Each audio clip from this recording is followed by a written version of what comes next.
Spider-Man has no shortage of iconic video game appearances. Spider-Man 2, Marvel's Spider-Man, Miles Morales, Web of Shadows, Shattered Dimensions, the PS1 classics. There's virtually no limit to the amount of fun you can have with the webhead on any console you can find. And then there's Spider-Man 3. Help! Please! Someone! I'm going to die!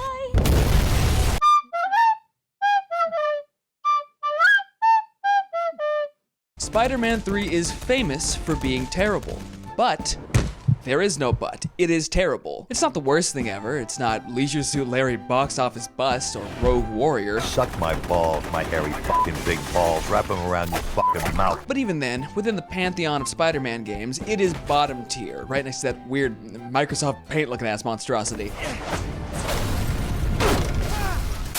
Breaking news.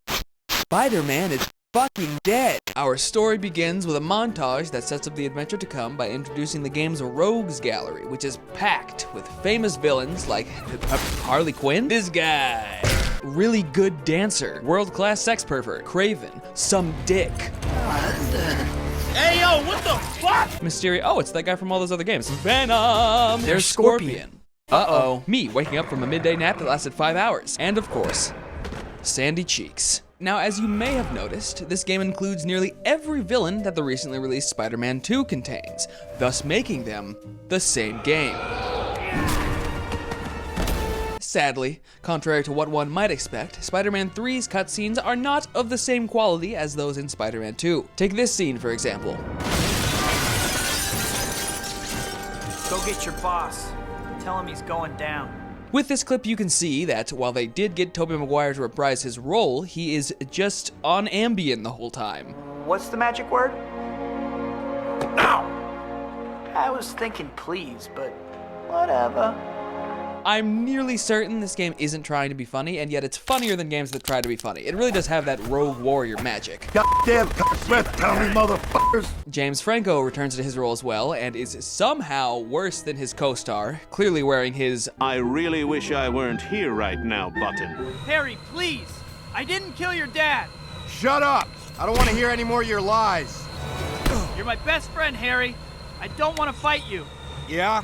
Well, then hurry up and die. Every scene featuring these two award-nominated actors and maniacs has all the personality of a hospital brochure and the collective enthusiasm of an obituary reading. It's like they both just shot up a load of heroin before recording. Now, if we briefly shift from Spider-Man 3 over to its spiritual successor, Spider-Man 2, you will see what a real Spidey game looks like, as every cutscene in this title is flawless, even the less significant ones. Take this simple scene where Miles is doing his homework and receives a call from Whoa, Pete, what are you doing? Hello guys, today we have a list of top 5 jumpscares. Número 5, Spider-Man Masturbation Jumpscare. I can't be the only one that saw that, right? Miles answers the call and Spider-Man's just cranking it, tugging his pud for his bud.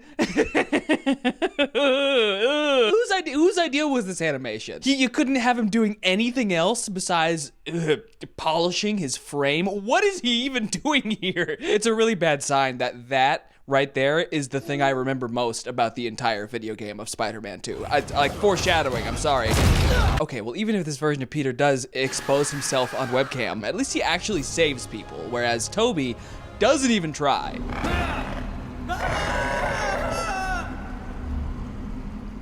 Was there really nothing you could do there? Walking through the sewage. Oh my god, what the fuck? I wonder what's over here in this room. At least you get to fucking electrocute all the lizards in the sewer. You get some retribution for all that murder in the most hilarious way possible.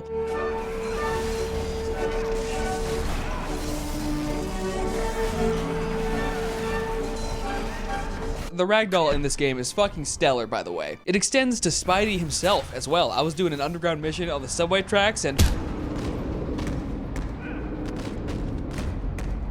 it even happens during fights with basic enemies. Spider-Man is constantly getting his shit rocked, like...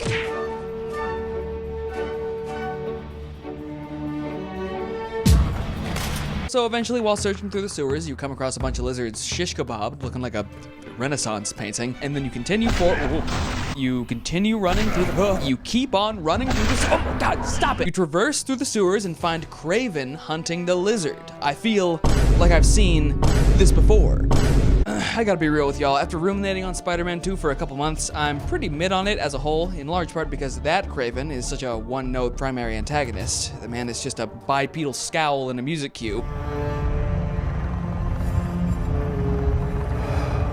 But even with that in mind, I would do anything to experience either of Insomniac's sick-ass Kraven fights over Spider-Man 3's Kraven fight, where he summons the spirit of the Piss Bear and fights you across 2 endless multi-phase boss battles that have you feeling like... What awaits after Kraven is, it's Giga Bowser, basically. Very weird, horny creature design. Not a fan. So you hit Dr. Connors with that quadruple, so long, gay lizard. And bing bang boom, done in a flash. Quite literally, as the fight ends with Spider-Man drop-kicking the lizard onto subway tracks and frying him like a death row inmate. Which is a little weird. Spider-Man is really reaching Cosmic Kiryu levels of, I swear I never killed a guy. Who could have guessed that the Lizard's weakness was shackling him to the third rail of the L train? In all fairness, I think that's anything's weakness. I feel like 10 million volts is gonna do the job for just about any Spidey villain. Except the electric one. You just hit him with a car. Spider-Man 3's Lizard fight is pretty bad, pretty jank, but in the midst of me having a gamer fit because I had to start the whole 15-minute ordeal from scratch, I couldn't help but notice a few similarities to Insomniac's scaly showdown. Dr. Connors is easily my favorite fight in Spider-Man 2, if only because in the middle of the fight, a black-suited Spider-Man yells, "No wonder your wife left you!" Breaking news! Spider-Man has stopped pulling his punches. While the Lizard's physical injuries may heal, he is never coming back from that one. Alongside the Lizard, there's also a lengthy arc dedicated to literally nobody's favorite Spider-Man villain, Scorpion. Stop typing that comment. I don't want to hear about it. This story path begins with a cutscene of Scorpion breaking Rhino out of a containment vehicle before getting swatted away, and then a car parks on top of Scorpion. I don't think this is supposed to be happening. I think this game just sucks. Yeah, traffic is just continuing to roll over Scorpion. I guess this is just a regular day in Marvel's New York.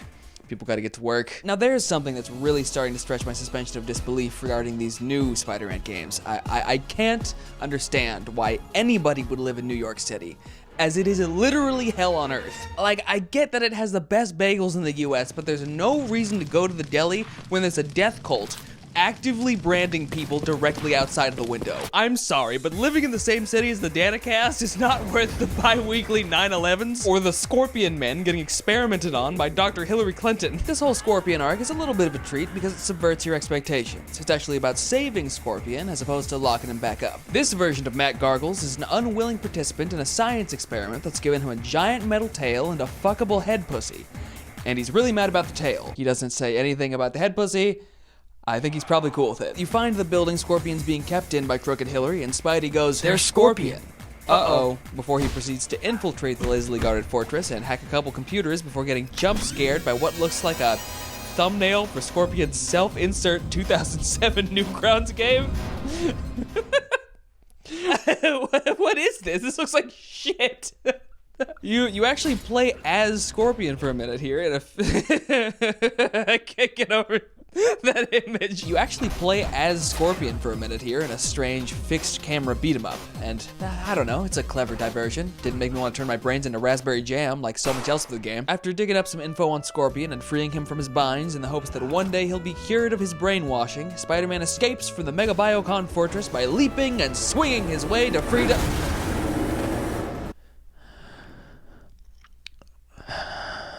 One of the last things that happens in Scorpion's story is he and Spider-Man team up and track down the villainous scientist that started it all. I love Scorpion just mincing away here. But upon cornering Hillary Clinton, she tells him that there was never a cure. He'll always be a monster. And so he lets out the blood-curdling scream of a killer.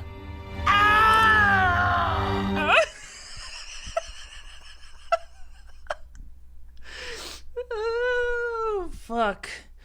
That's me here at Uncle Aaron's Beats. The arc truly climaxes with a tight boss fight that involves Spidey getting to double team Rhino with Scorpion as a helpful NPC. Matt Gargles distracts Rhino with his lengthy appendage while you reach around and shoot ropes on his backside, the only place where he can take damage, of course, and together you really give it to him, let me tell ya.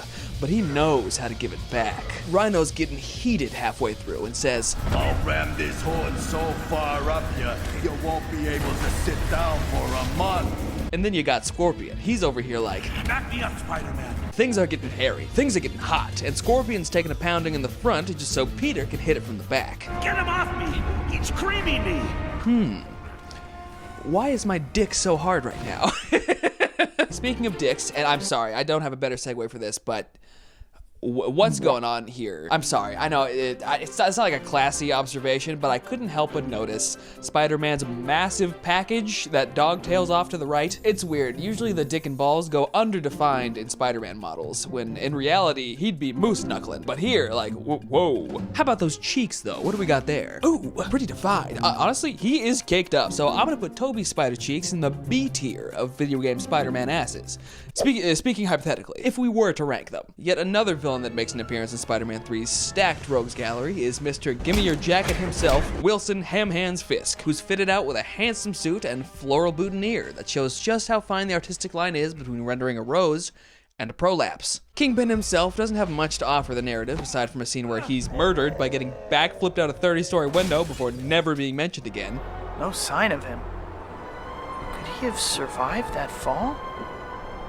Well, I'm done here either way. But Kingpin's hench people are a different story. Spider-Man 3's biggest bespoke contribution to Marvel lore is the collection of gangs that report to Fisk, all of which were invented for this game. The first of the three are the Arsenic Candy Girls, literally referenced in the game's files as the Lolita Gang, cringe. And then there's the Apocalypse, and last but not least, you have the Dragon Tales. There's also Dirty Cops added to the mix as a fourth faction. You team up with a straight-laced cop named DeWolf and do a series of missions where you covertly sneak up on... After spending a few missions photographing criminal activity to build up DeWolf's case, she ends up getting captured by the same dirty cops you've been hunting, and the game proceeds to prompt you to take pictures of their dockyard meeting from a distance while also spawning you in right next to them. Words cannot describe how dead that man is. Peter snaps the evidence and creams the cops, as Scorpion might say, but not before they make a last-ditch attempt to stop DeWolf from crying wolf ever again. Spider-Man leaps in to save the day, and... he's supposed to... Okay. Now, as you've just seen, the gang arc's biggest contribution to the game is random explosions. For example, there are miscellaneous crimes around the city that occur just like they do in Spider-Man 2, even down to catching runaway vehicles, although Spider-Man 3's take on the concept is a little less exciting than Insomniac's.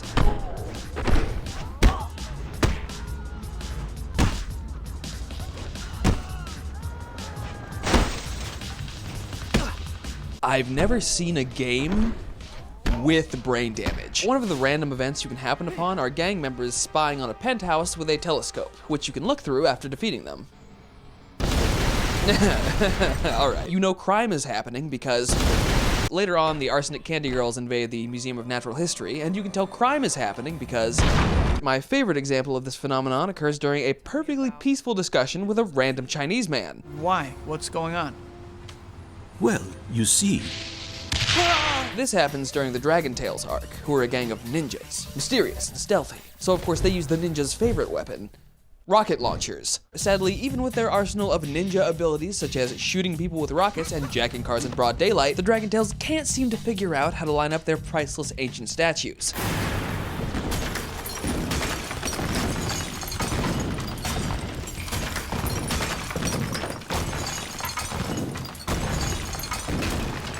Spider-Man?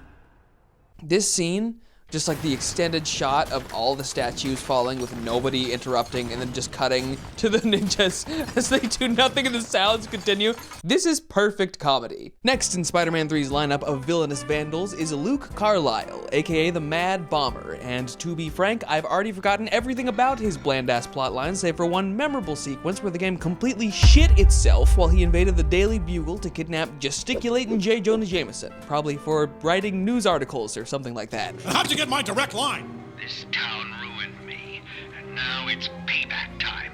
I've planted bombs underground, and in a few minutes, Manhattan will burn. Just what I need today, another whack job. So kid, like I was... Parker! Side note, J. Jonah Jameson is a treat in this game. Get me giant lizards or you're fired. Should have known that was too easy.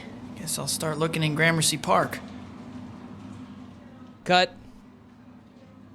Cut. God, it's like that fucking scene out of Samurai Cop. Jameson's, let's say, broad physical acting and god-awful facial animation paired with the rudimentary motion capture creates some all-timer Jonah moments in the worst way possible. Giant lizards! I have never seen a human that looks like this. Or this, for that matter. Peter's face constantly contorts like a Robert Zemeckis night terror, which admittedly does pair well with the fentanyl-laced voice acting. I was thinking please, but whatever. I will never get over that line delivery. Whatever. All the Bully Maguire stuff in this game is pretty great. You got Peter turning into a sex predator. Hey, Betty. Looking good. Thanks, Pete. No, seriously, I would definitely. I think Mr. Jameson had a job for you. Why don't you go in and see him? You're lost, babe. And you also get a reinterpretation of the scene where Peter destroys Eddie's camera. See you, chump. What the hell? In the game, well, first off, Eddie is instead framing our hero with pictures of a comically obese man dressed as Spider-Man, and instead of Peter breaking Eddie's camera, he just fucking lays him out. I'd pray to Jesus to kill that motherfucker too if he did that shit, if I'm being real. Anyway, Mad Bomber. About halfway through Carlisle's story, he attacks the Bugle, and I don't know how common this bug is, but the normal non-terrorist occupied instance of the level did not unload, so on top of the visual glitch equivalent of panic attacks, all the employees are still doing their jobs while the building's on fire. Bombs getting planted on their desks, missiles flying by their heads. It serves as a perfect visual metaphor for exactly how this game was made, I'm sure. Hell, as a game dev myself, I've been in this exact position. What the fuck is Betty doing? Is she doing the worm? Just stay calm, people. Keep typing. The Bugle's 90th reprint of the cow article is not gonna write itself. In the middle of all this chaos, our hero leaps up and over the bomb. You're such a fuck up, Spider-Man. The only other thing I can think to say involving the Mad Bomber is that at one point in his string of missions, you're tasked with getting into the subway through Penn Station, but it's empty. You can see the famous Natural History Museum, but it's empty. You can explore this place that I only know exists because I killed a bunch of people here in Prototype, and maybe Alex Mercer visited this New York as well, because it is empty, utterly bereft of life. And then there's the other famous New York landmarks, such as Gray Building, Gray Building, Gray Building, Gray Building. Spider-Man 3 portrays New York as like a liminal, brutalist hellscape. It makes New York look like the most miserable fucking place on earth to live, which it might be, but in reality, that's because the subways are leaking dookie water and rats nab your pizza, not because NYC lacks life or soul, or has vehicles being driven by thousands of copies of the exact same burn victim with different shirt colors. But yeah, that's about all there is to say about the Mad Bomber arc. It goes on for 5 missions and nothing of note occurs. It is the weakest link in the rustiest chain of video game missions imaginable. Finally, about 8 hours into this 9-hour video game, we arrive at the actual fucking villains from the film this game is based upon. Sandman and Venom. We cut to Flint Marko just in a park. Hello, wanted criminal with sand for hands, and Eddie Brock strolls up out of nowhere, which admittedly makes more sense than Venom tracking Sandman down to one of New York's 10,000 random alleys, and then Eddie gives Marko an offer he can't refuse. Yeah, wise guy. What side? You're gonna help me kill him. Which he refuses. So you can count me out, freak. We then get our first look at Venom, and Oh no, he's hot! why is he so thick? Oh my, whose idea was it to give Venom lickable thighs and grabbable hips? It's like out of a Megan Thee Stallion video, shit! And so our finale is set, as Venom and Sandman taunt Spidey on live TV, luring him in with the hopes of rescuing his SCP girlfriend. Let the final fight begin! Oh well, it'll, just give him a second, he'll get here, He's having some trouble. And the final fight begins! One which mostly consists of Spider-Man getting jerked around like a fucking sack of potatoes. But wait, there's more! After Venom's first phase, it cuts to a wax mannequin of James Franco with Lego hair, and suddenly you're in control of the new Goblin on its flying skateboard, shredding the streets like he shredded the sheets with those 17-year-old at James Franco's acting school. Oh, those poor women. I can't use any of that. As you look at this gameplay, common sense might bring to mind that it's a terrible idea to introduce an entirely new character with a bespoke moveset in the middle of the final boss fight.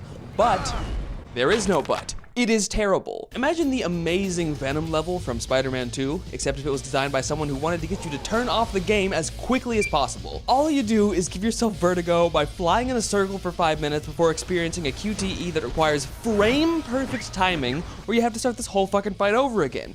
Which I did, and I wanted to die!